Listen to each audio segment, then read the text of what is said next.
everyone, and welcome to shift your machine learning model into overdrive with AWS DeepRacer analysis tool.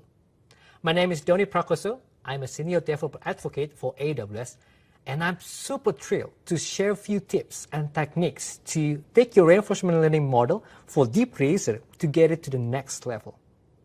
So this is a level 300 session, and hopefully you've had experience with DeepRacer. This session will assume that you have prior knowledge building with AWS, especially building reinforcement learning model and train and evaluated AWS DeepRacer model. If you do, then this session is just perfect for you. And we genuinely hope that after this session, you can take this knowledge to upgrade your model to get yourself into the leaderboard for prizes and glory. All right, let's get started. This is the structure for today's session. We're going to briefly walk through what's new for DeepRacer in 2021. Then we will do a quick refresher on reward function before we go to discuss various reward functions tips and techniques to improve your model. And we won't stop there, as we will discuss how to interpret training graph, and lastly, using log analysis to analyze training logs and models to get insight. Before we begin, some exciting announcement about this year's racing season. First of all, the AWS DeepRacer Leagues in 2021 will introduce Open and Pro Racing Division. The Open Division is where all racers begin their ML journey. Racers can earn their way into the Pro Division each month by finishing in the top 10% of time trial results. The new racing divisions include 5 times as many opportunities for racers for all skill levels to win prizes and recognition for participation and performance. Participating in Open and Pro Division races can earn you new digital rewards. Open Division rewards participation each month with new vehicle customizations and other rewards. And the Pro Division celebrates competition and accomplishment with DeepRacer merchandise, DeepRacer Evo cars, exclusive prizes, and qualification to the Championship Cup at reInvent 2021. In addition to that, pro racers can also participate in special events with partners such as Formula One with special rewards and guests. Hopefully, these new features excite you as you have more opportunities to win prizes and recognition for participation and also performance. And next, we're going to review some reward function tips and techniques to help you improve your reward functions and have a better model. Just a quick little reminder, here's a really basic reward function, and this is the default reward function to reward the agent to follow the center line. The input parameters are submitted as a Python dictionary, and we see that in the first line of the function. The next line shows how to use the parameters, and you could see in this particular example here, we use 2 of those parameters. One is the track width, and the other one is the distance from the center. And the following lines is the logic on how you like to incentivize your agent by structuring the reward or penalty. And lastly, it will return the reward. As mentioned earlier in this session, we're going to look into a few techniques on how to improve our reward function, including how we can use the parameters. Now, to see the list of all parameters available for you to use in the reward function, you can go to the AWS DeepRacer documentation. Now, what's really important to note here is the neural network is not making any decisions based on this data, but it uses the data from the sensors. And once it made its decision, then it will trigger the reward function. Now, the reward function has access to all of this information, so you know everything about the state of the car. And this information is provided so you could reward the neural network for the decision it has made. So what we're going to do in this session is to go through a couple of these parameters. And remember, some of the variables will be available depending on which race format you choose. So one of the most useful parameters is the steps. And just reiterating what a step is a single iteration of the loop. Steps is most often overlooked, but when combined with other parameter, which is progress, it becomes an easy way and significant enough to structure the reward for your model for getting further along the track for the same amount of time. So this is how it works. When the neural network receives the image as the state, it makes a decision and performs that respective action. Then your reward function is triggered and perform the logic and return the reward. So by combining steps and progress into the logic of your reward function, it actually encourages the model to understand something like, hey, seems that I got better point if I finish the lab in shorter steps. As for the example, on the screen we have bow tie track picture. On the left image, we could see the follows the center line logic, but then we added the logic for progress over steps, which you can see the sample code. Then after we train the model on the right image, we get a model that actually learn to cut off the inside of those turns. And this reduces a significant time of total time on the track. And this means that our model finished the lap faster by discovering the optimal racing line. Alright, let's move on to the next parameter, waypoints. And as a refresher, the waypoint is an ordered list of track-dependent milestones along the track center, and each milestone is described by a coordinate of x and y. Waypoints is a very useful parameter to help you build incentive in your reward function to encourage an agent to perform a specific action within a region. So the perspective to take isn't hard-coding waypoints inside your reward function, rather encouraging agent to perform a particular action. Now for example, here we have the reInvent 2018 track, the classic and the original track. And what we want in this particular track is a different behavior at different regions of the track. On the bottom section, this is the very first region when we start the race using this track.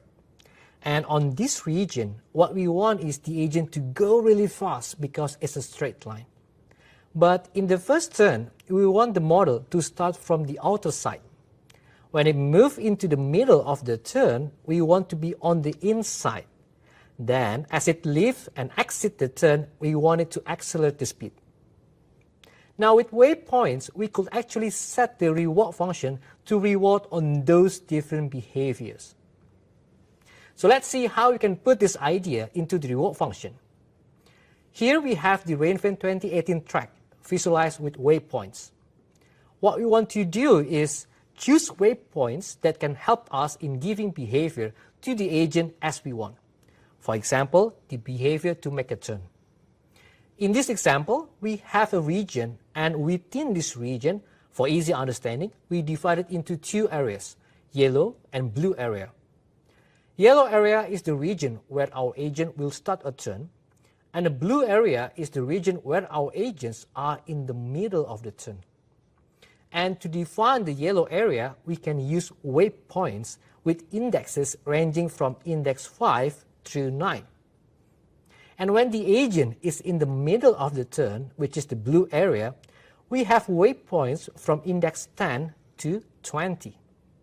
Now, what we're going to do is give different rewards when the agent is in a different region. For example, when our agent is in yellow area, we want our agent to be on outer side, which is on the right side of the center line. And we do that by adding if statement. If the variable is left of center is false, which means our agent is on the right side, then we will give it a reward. And when our agent is in the blue area, we want our agent to be an inside position, which is on the left side of the center line. And similarly, we check if the variable is left of center is true, which means our agent is on the left side, then we will give a reward. And keep this technique in mind, because as you improve the logic of your reward function, what you might find is there are certain parts of the track that just need a little bit of tweaking as opposed to revamping the whole reward function to give a significant improvement to your model. And so, Using the waypoints with the little if statement here, it can really help to encourage the behavior of the agent. And in case you're wondering how to get these waypoints and how to visualize them, we'll cover that in the next slides when we get into the log analysis tool. And when you do calculations to define waypoints, we highly recommend that you use the available Python models for the reward function, specifically NumPy, SciPy, and Shapely. The reason is, by using these models, it will make it easier for you to do the calculation for your waypoints. In this example, we are loading the waypoints into the Shapely linear ring object. And using that, we could do more advanced calculations, such as distance of an object to the center line of the waypoints. And all of these can be done in few lines. If you weren't using these Python models, you need to make a loop on every single waypoint and perform geometry and trigonometry to get a similar result. So the bottom line is, consider using Python built-in models to reduce the heavy lifting of waypoint calculation. So hopefully you found some of these tips and techniques helpful enough to improve your models. In the next segment, we're going to deep dive into how to interpret the results of training, and that includes on how to understand the graph and how to use log analysis tool. It's really important here to keep in mind that there's a bit of an art to machine learning, and there's definitely a huge amount of science involved. At some point, you will need to make a hypothesis to improve your experiment while understanding all the elements needed to properly measure. So between art and science is really important skill for machine learning enthusiasts.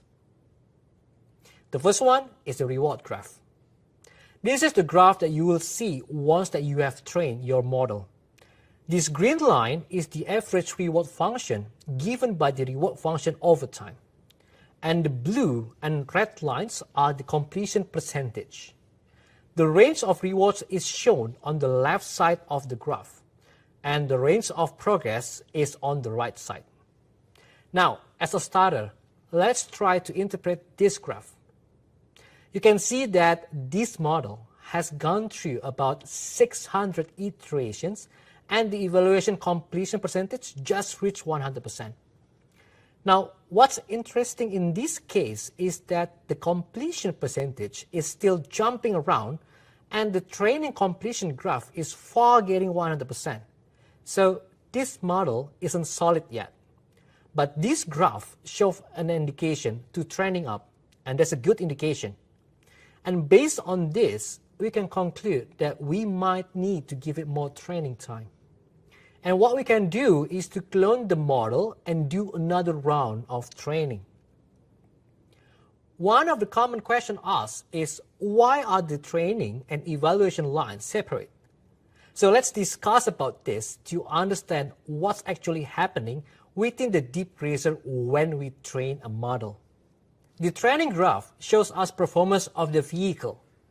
If you remember the exploration and the exploitation concept, at first our agent is trying different things.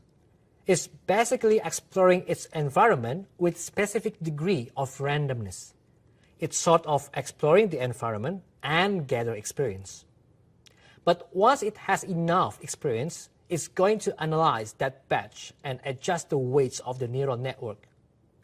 But while it's in the background, the environments are freed up, and during the evaluation, our model is not doing exploration, but more to exploitation, and is trying to maximize the reward based on knowledge it has learned. So during the evaluation, it's not going to try random things, and basically trying to be more perform with what it already knows. For that reason, we often see the evaluation graph have a tendency to go higher than the training graph. Now, during the evaluation, it's literally trying to exploit what it's already learned based on the experience collected. So that's why those two graphs are separate. Let's review another example. In this graph, we can see that the percentage completion is only around 15%, and iteration is already running more than 6,000. And the reward function is seen jumping all over the place, but does not show an uptrend. At this point, we know that it's not a good sign. Looking at this graph, one of the most likely reward function is not giving the reward, which can help the model to get better. In this case, it's a good idea to revamp the function and just build it from scratch. Let's talk about overfitting. In machine learning, overfitting or overtraining is an important concept to understand. The underlying problem is that the neural network learns everything in the given training dataset, but cannot take anything else.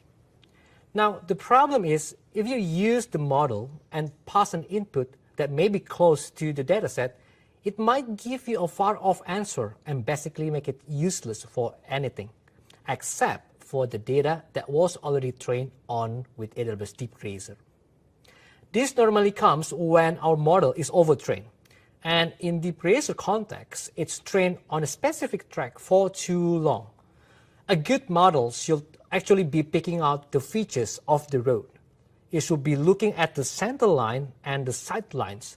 If those lines are going to the left, it will turn the wheels to the left. But what happens if it's overtrained is it might actually pick out something else.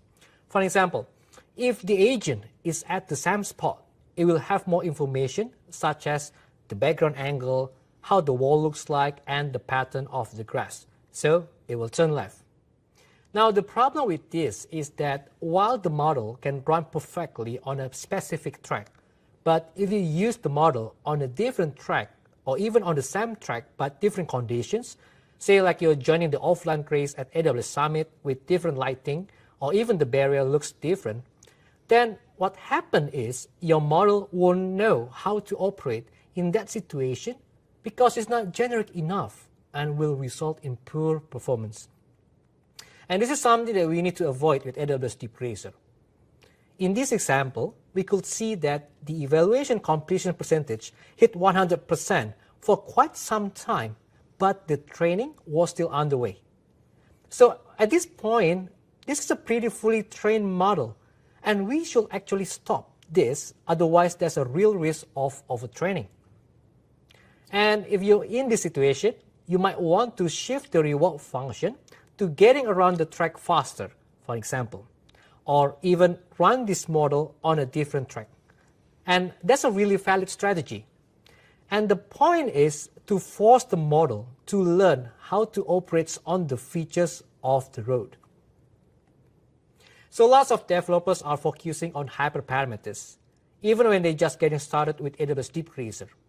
Now, the thing about the hyperparameters is the default configurations are really just fine. We put a lot of thought and has gone trial and error to finally arrive to the default configuration that you see on the console. So if you're just getting started, please focus on the reward function as this is the most critical aspect as opposed to hyperparameters. And eventually, as you progress forward in your journey, you will eventually need to adjust your hyperparameters. In this particular graph, we see the training graph in the reward function sort of spiking up and down, and it might be a sign that maybe the learning rate is actually too high. The learning rate controls how much a gradient descent or ascent update contributes to the network weights. So in this case, it might actually make sense to post-training and start up again with a lower learning rate. Hopefully you got a good sense of how to interpret those training graphs from the console. For most of the cases, training graph already provide us with a quick insight on what to do to improve our model if anything goes wrong.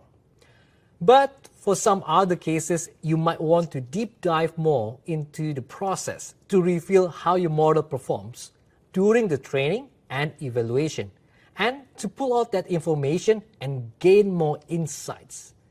And that's where we need to actually dive into the training logs using the log analysis tool.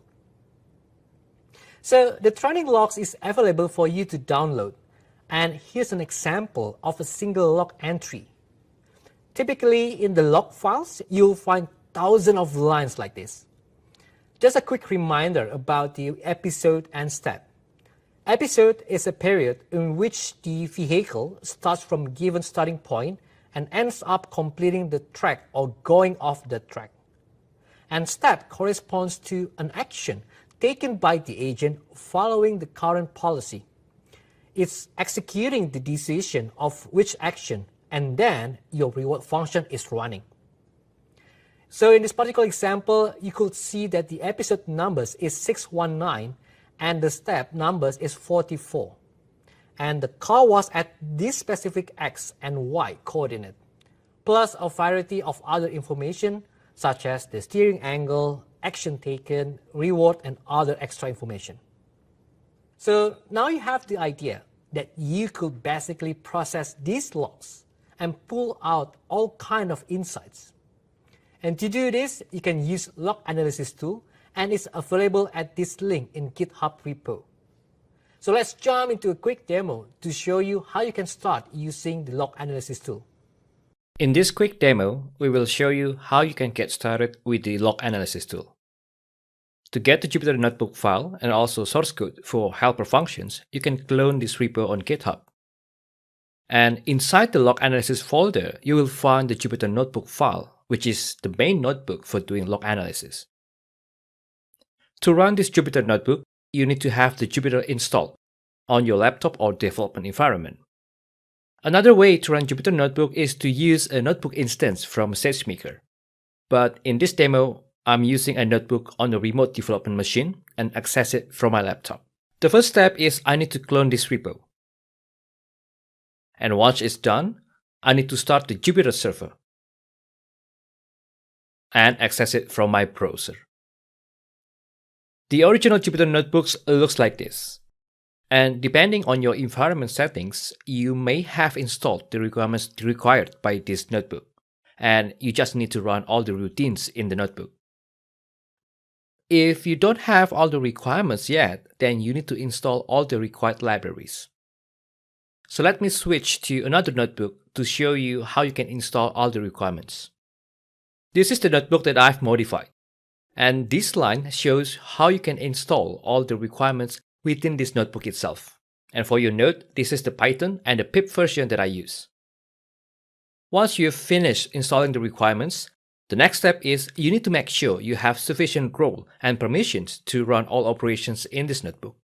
After you confirm that you have the required role, then the next step is to configure the permissions. There are two permissions required by this notebook. The first is to get access to Amazon S3, and the other one is to access DeepRacer. At this point, you have everything needed to do log analysis.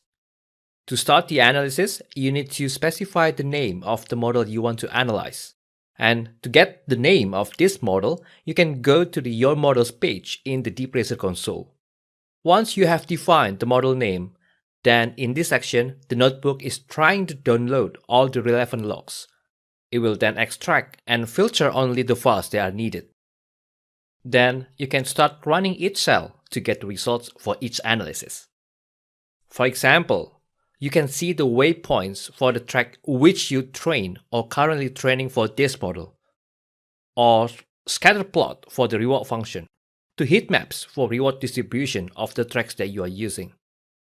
Simply put, this notebook is a very handy tool and comes packed with tons of information to help you understand each operation. Okay, now let's review some of the main features of this notebook. One of the best things about this notebook is it makes very easy to visualize the track and the waypoints like what you see on the screen. This is the Rain Event 2019 Championship Cup, and we could see all the waypoints between 0 and 153. And we could see on this track that the waypoints are fairly close together, and other tracks might have different characteristics, such as the waypoints probably are distant from one to another. So visualizing the waypoints using the notebook definitely helps to understand the waypoints and how to use them in our reward function. As we see earlier on how to use the waypoints to encourage behavior for some certain regions of the track. One thing that you should know about the notebook is that it actually groups those episodes together because there are many of them. It might be hard to visualize with all those points, So it groups them into iterations groups of 20. This value is configurable, and all it does is to make it a little bit easier for you to look at the graph. This notebook not only gives you the basic information, but also more detailed information for a specific process. For example, this is the mean reward graph, which is the equivalent of the green line that we see in the console graph. But we also have this additional information available to us, and we can visualize the deviation reward and the scatter plot because we literally have access to the raw data. As you can see that the reward and the deviation reward is going up over time. And if we look at the scatter plot, we could see it's all over the place. And although if we run the model, it will perform well, but in this case, I want to have a consistent model, which means that I will do more training, so the scatter plot will show more on the upper right corner. Another feature that we found it will be very useful for you is the heat map. With heat map, basically we see where the agent is getting rewarded on the track. You can also use the heat map to identify if the agent's getting rewarded for being in the wrong spot. And in this particular example, we have a model that following the center line, and see the heat map is focusing along the center line, which is pretty good. And also with this heat map, we can also identify some areas that we think it needs to be optimized. For an example, at the bottom curve there, I wanted the model to go straight through the track instead of following the center line. So I might want to tweak the waypoints and structure the reward for this specific region. Now, one note about the heat map is that heat map only shows where the network is being rewarded. It doesn't show which action is being rewarded for. And to get that kind of information, we need to actually dive into the rewards for every single action. So the notebook has this mechanism where we can actually evaluate the action distribution in your action spaces. So if you have, let's say, 9 different possible actions defined in your action space, you actually see this graph 9 different times. The example on the screen is for an action straight at 0.33 meter per second. And what we could see is every spot around the track where that specific action was rewarded. Now you can see most of the regions, the model is correctly rewarded. But there's an interesting case that on that sharp turn between waypoints 82 and 93, it's also being rewarded for these actions, which in my sense, it should not. So we might want to take a look into our reward function and put more if statements with waypoints to discourage the model to do this particular action. And this is one of the most useful parts of the notebook. This notebook has over 9,000 sample images that you could fit into your neural network and to test what kind of decision that neural network will do in that situation and what it's looking at to make that decision. So let's start reviewing the examples on the screen. On the left image, we can see that the model is focusing on the outer line of the track and is focused on that area. You could see that the heat map is really bright. So in this situation, the neural net will go to that outer line and make a turn to the left. For the middle one, it's clear that the model doesn't see or focusing on anything specific. So in this case, I'm certain that our model needs more training time. And for the right image, it's a good example of overtrained model. The reason because the model sees more heat on the grass area, which is the outer area of the track, and this is not a good model because we know that the model won't perform well as it's focusing on the outer area of the track as opposed to what's within the actual track, like the center line. So hopefully now you've learned some techniques to improve your reward function and also more understanding to interpret training graph and getting more insights through log analysis. And if you're looking for more resources, check out these links for the log analysis notebooks and more tips and tricks.